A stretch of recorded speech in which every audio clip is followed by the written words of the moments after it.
प्रचलित शब्द है। ये कॉर्पोरेट नागरिक और विश्व नागरिक ही मेरा विषय है और आप सोचेंगे कि इन दोनों में अंतर क्या है।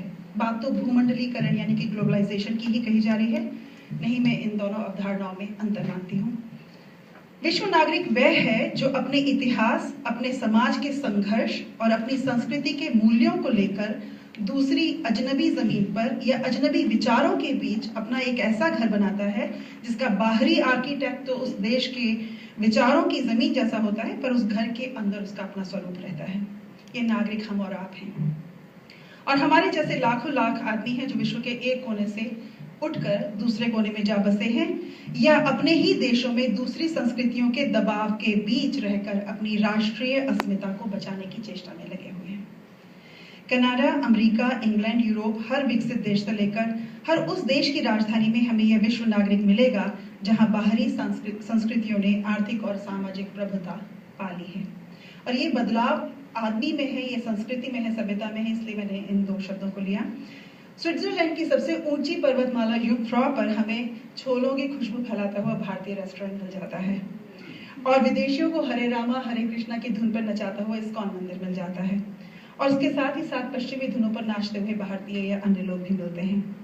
इस विश्व नागरिक को अपने देश की राजनीतिक स्थिति पर आप बहसें करते हुए देख सकते हैं। मोदी की बात की गई और साथ ही जिस देश में वह रहता है उस देश की राजनीति में भी वह सक्रिय भाग लेता है। लंदन के 6600 भारतीय रेस्टोरेंट यह बताते हैं कि उस देश की संस्कृति ने चिकन टिक्का को अपनी राष्ट्रीय डिश मान लिया है।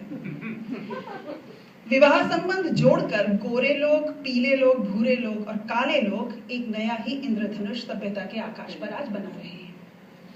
यह विश्व नागरिक मानवीय अधिकारों के लिए लड़ता है और हमारे शंकित मन में मानवता के नए सपने पैदा करता है।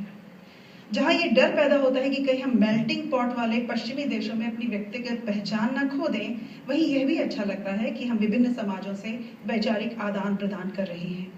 यह आदान प्रदान हमें हर स्तर पर दिखाई देता है। व्यापार और व्यवसाय में तो यह है ही, साथ ही कला, साहित्य और दर्शन चिंतन में भी यह प्रभाव दिखाई देता है। भारत में ये प्रभाव हमें बहुत पहले से, लगभग स्वतंत्रता के तुरंत बाद से, दूसरे विश्व युद्ध के बाद से हमें दिखाई देने लगता है, जब हम Sartre, Camus, Nietzsche, Ezra Pound, Eliot, इनकी विचारधारा को हम धर्मवीर भारती, गे, ज्ञानेंद्र, इन सब लेखकों की रचनाओं में पाते हैं।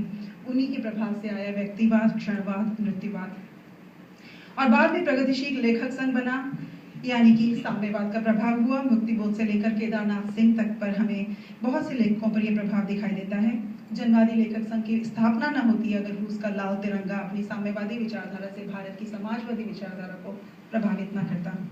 कंप्यूटर और सूचना प्रसारण तंत्र ने दूर बैठों को इतना पास ला दिया कि भूमंडलीकरण का काम आसान हो गया।